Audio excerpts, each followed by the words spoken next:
BJP പ്രതീക്ഷിച്ച നേട്ടം അല്ലെങ്കിൽ അവർ ആഗ്രഹിച്ച നേട്ടമല്ല, പ്രതീക്ഷിച്ച നേട്ടം പോലും ഈ തെരഞ്ഞെടുപ്പിൽ ഉണ്ടാവില്ല എന്നാണ് അന്തിമ വിശകലനത്തിൽ എനിക്ക് തോന്നുന്നത്. അവരുടെ എ ക്ലാസ് ബി ക്ലാസ് എന്നൊക്കെ അവർ പറഞ്ഞെങ്കിലും എൻ്റെ ഒരു നിരീക്ഷണത്തിൽ 2 മണ്ഡലത്തിൽ മാത്രമാണ് അവർക്കിപ്പോൾ സാധ്യത തന്നെയുള്ളൂ. അതൊന്ന് നേമവും മറ്റൊന്ന് കഴക്കൂട്ടവുമാണ്. ബാക്കിയിടങ്ങളിൽ അവരുടെ സാധ്യത അവർ തന്നെ പലതും നശിപ്പിച്ചിട്ടുണ്ട്. മറുവശത്ത് BJP വിരുദ്ധമായ ശക്തമായൊരു മതേതര മുന്നണി അല്ലെങ്കിൽ ജനത അവിടെ ഉണ്ട് എന്നുള്ളതാണ്. ഇപ്പോൾ BJP ഉണ്ടാക്കിയ ആരോപണങ്ങൾക്ക് കണക്ക് വല്ലതുണ്ട്? വടക്കേ ഇന്ത്യയിലെ പോലെ പണം കൊടുക്കുക, കിറ്റ് കൊടുക്കുക, സാരി കൊടുക്കുക, കയ്യിൽ പോക്കറ്റ് പൈസ കൊടുക്കുക, ഗൂഗിൾ പേ ചെയ്യുക തുടങ്ങിയ കലാപരിപാടികൾ വ്യാപകമായി നടന്നു എന്നത് നമ്മുടെ നാട്ടിൽ ഇന്ന് വളരെ വ്യക്തമാണ്. ഇപ്പോൾ പാലക്കാട് ശോഭാ സുരേന്ദ്രൻ പണം കൊടുത്തതുമായി ബന്ധപ്പെട്ട് അതിന്റെ കേസ് എന്താവും എനിക്കറിയില്ല. ഇല്ല, തൃശ്ശൂരിൽ വലിയ തോതിൽ കിറ്റ് വിതരണം കൊണ്ടുവരുന്നു. ഒരു സ്ഥലത്ത് പിടിച്ചു പോലീസ്, വേറെ സ്ഥലത്ത് പോലീസിന് പിടിക്കാൻ പറ്റിയില്ല. പക്ഷെ ഒരു കാര്യം വേണ്ടത്, ആയിരക്കണക്കിന് കിറ്റുകൾ സൂക്ഷിച്ച വീടിന്റെ മുകളിലാണ്, അതേ ബിൽഡിങ്ങിലാണ് BJPയുടെ സ്റ്റാർ ക്യാമ്പയിനേഴ്സ് ഉണ്ടായിരുന്നത് എന്നത് ഒരു ആകസ്മികതയാണോ എന്ന് എനിക്ക് പറയാൻ പറ്റില്ല. ഏതായാലും അതിന്റെ തെളിയട്ടെ. കിറ്റാരോപണം ഉന്നയിച്ച സ്ഥാനാർത്ഥിയെയാണ് അറസ്റ്റ് ചെയ്തത്. അതാണ് തമാശ. മണലൂരിലെ സ്ഥാനാർത്ഥി പ്രതാപനെയാണ് അറസ്റ്റ് ചെയ്തത്, കിറ്റാരോപണം കൊണ്ടുവന്ന, അല്ലാതെ കിറ്റാരോപണത്തിന് വിധേയരായ അല്ലെങ്കിൽ ഇരകളായ ആളുകളെ അല്ല. അതൊക്കെ അവിടെ നിൽക്കട്ടെ. തിരുവനന്തപുരത്ത് നേമത്തും കഴക്കൂട്ടത്തും അവർ ഏറ്റവും ഉറച്ചു വിശ്വസിക്കുന്നതാണ്. കഴിഞ്ഞ ലോക്സഭാ തെരഞ്ഞെടുപ്പിൽ മുൻപിൽ വന്നതാണ്. അവിടെ 2 സ്ഥലത്തും കോൺഗ്രസ് ഇതിന് മുമ്പില്ലാത്ത തരത്തിലുള്ള ഇൻറോഡ്സ് ഉണ്ടാക്കിയിട്ടുണ്ട് എന്നാണ് നമ്മൾ പറയുന്നത്. കോൺഗ്രസ് വോട്ട് കൂടുതൽ പിടിച്ചാൽ BJP തോൽക്കും എന്നാണല്ലോ LDFന്റെ ഒരു നെറേറ്റീവ്. ആ അർത്ഥത്തിൽ കഴിഞ്ഞ തവണ പിടിച്ചേക്കാൾ അല്ലെങ്കിൽ അതിനൊപ്പം വോട്ട് കോൺഗ്രസ് പിടിക്കുമെന്നാണ്. ഇപ്പൊ ശബരിനാഥന്റെ പ്രവർത്തനത്തിൽ നിന്നും അല്ലെങ്കിൽ ശരചന്ദ്ര പ്രസാദിന്റെ, അത് കഴിഞ്ഞ തവണ വളരെ പൂവറായിരുന്നു. 2 സ്ഥലത്തും കോൺഗ്രസിന്റെ വോട്ട് വളരെ വളരെ താന്നതായിരുന്നു. ഒരിക്കൽ മാത്രമാണ് മറ്റേ മുരളീധരൻ മത്സരിച്ച വോട്ട് പിടിച്ച് നിന്നത്. പക്ഷേ കോൺഗ്രസ് കൂടുതൽ വോട്ട് പിടിച്ചാലും LDFനെതിരായുള്ള വികാരം അവിടെ കൂടുതൽ സഹായിക്കുക BJP ആണ് എന്നൊരു പൊതു തോന്നലുണ്ട്. നഗരവൽകൃത മണ്ഡലങ്ങളാണ് 2ഉം. അവരുടെ സ്ഥാനാർത്ഥികൾ അവർ സ്റ്റാർ ക്യാമ്പയിനറും കാൻഡിഡേറ്റും ഒക്കെ ആയി പ്രധാനമന്ത്രി തന്നെ നേരിട്ട് വരുന്നു. അങ്ങനെ പല പരിപാടികളുണ്ട്. ഒരു മധ്യവർഗ മനസ്സ് ഒരുപക്ഷെ അവർക്ക് കിട്ടാൻ സാധ്യതയുള്ള 2 മണ്ഡലങ്ങൾ അതാണ്. മഞ്ചേശ്വരത്ത് കിട്ടാൻ ഒരു സാധ്യതയില്ല. ഈ പറയുന്ന ഒരു ചാൻസ് അവിടെ ഇല്ല. എങ്ങനെ ചതിച്ചാലും അതിന് കാരണം മഞ്ചേശ്വരത്ത് വല്ലപ്പോഴും ഒരു 5 കൊല്ലം കൂടുമ്പോൾ വരുന്ന ഒരു ദേശാടന കിളിയാണ് ഈ സുരേന്ദ്രൻ എന്നൊരു ആരോപണം അവിടെ BJPക്കാർക്കിടയിൽ തന്നെയുണ്ട്. ഇത് തെരഞ്ഞെടുപ്പാകുമ്പോൾ ഒരു കഴിഞ്ഞ തെരഞ്ഞെടുപ്പ് കഴിഞ്ഞിട്ട് അയാളെ അങ്ങോട്ട് കണ്ടിട്ടില്ല. അയാൾ വല്ല ജാഥ ഉദ്ഘാടനത്തിന് പോയിട്ടുണ്ടെങ്കിൽ അല്ലാതെ വേറെ അങ്ങോട്ട് പോയിട്ടില്ല. അപ്പൊ അത്തരത്തിലുള്ള ചോദ്യങ്ങളുണ്ട്.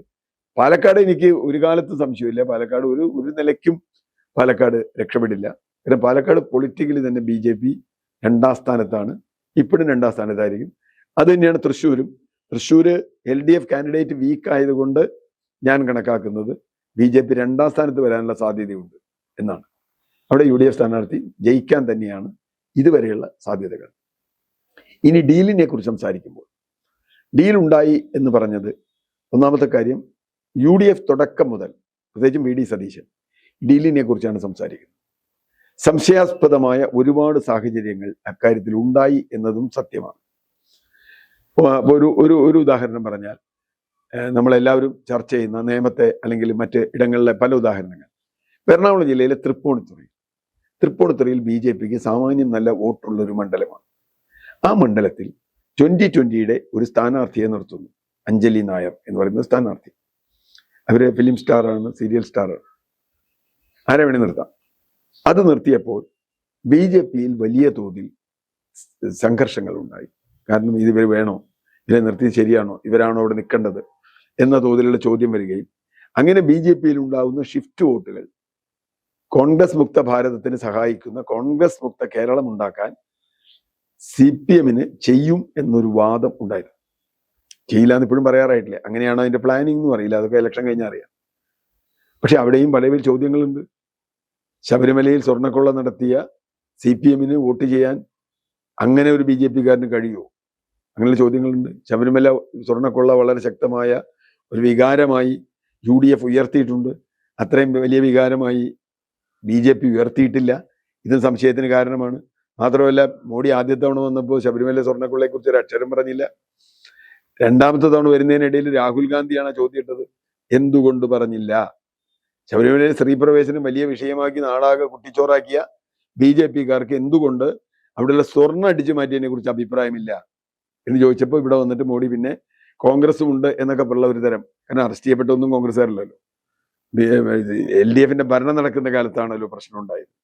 എന്നിട്ടും മോഡി എന്തുകൊണ്ട് അങ്ങനെ പറഞ്ഞില്ല എന്ന ചോദ്യം വന്നപ്പോൾ ശബരിമല പറയേണ്ടി വന്നു. അത് യഥാർത്ഥത്തിൽ BJP പ്രവർത്തകർക്ക് പ്രശ്നമാണ്. കാരണം ശബരിമല ഫോക്കസ് വന്നാൽ BJP-കാർക്ക് ഒരിക്കലും ഇവർക്ക് വോട്ട് ചെയ്യാൻ പറ്റില്ല, LDF-ന് വോട്ട് ചെയ്യാൻ പറ്റില്ല. അപ്പോൾ അങ്ങനെയുള്ള ചില ഫാക്ടേഴ്സ് ഉണ്ട്.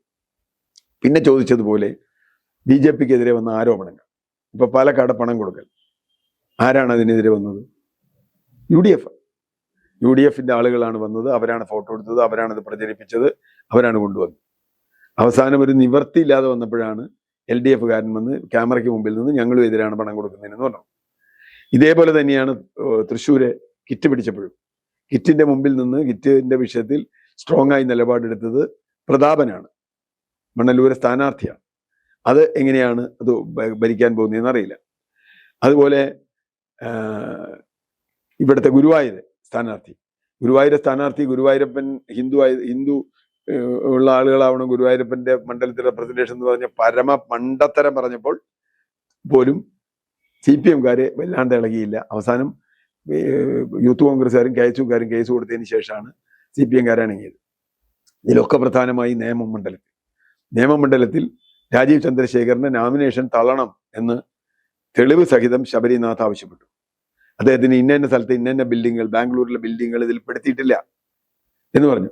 അത് ഈ അപ്പോഴത്തെ റിട്ടേണിംഗ് ഓഫീസറോ അല്ലെങ്കിൽ അയാൾ തള്ളിയിട്ടുണ്ടാവാം, അതായത് ആരോപണം തള്ളിയിട്ടുണ്ടാവും. പക്ഷേ ശക്തമായ ആരോപണം ഉന്നയിക്കുകയും വലിയ തോതിൽ ചർച്ചയാവുകയും ചെയ്തപ്പോൾ അവിടെ CPM-കാരെ കണ്ടില്ല. അത് സാങ്കേതികം മാത്രമാണ് എന്നാണ് ആദ്യം ശിവൻകുട്ടി മന്ത്രി പറഞ്ഞത്. എന്നാൽ അതേ ദിവസം തന്നെ VD സതീശനെതിരെ LDF ഉന്നയിച്ച ആരോപണത്തിന്റെ മേൽ ശക്തമായി BJP-കാരും വന്നു.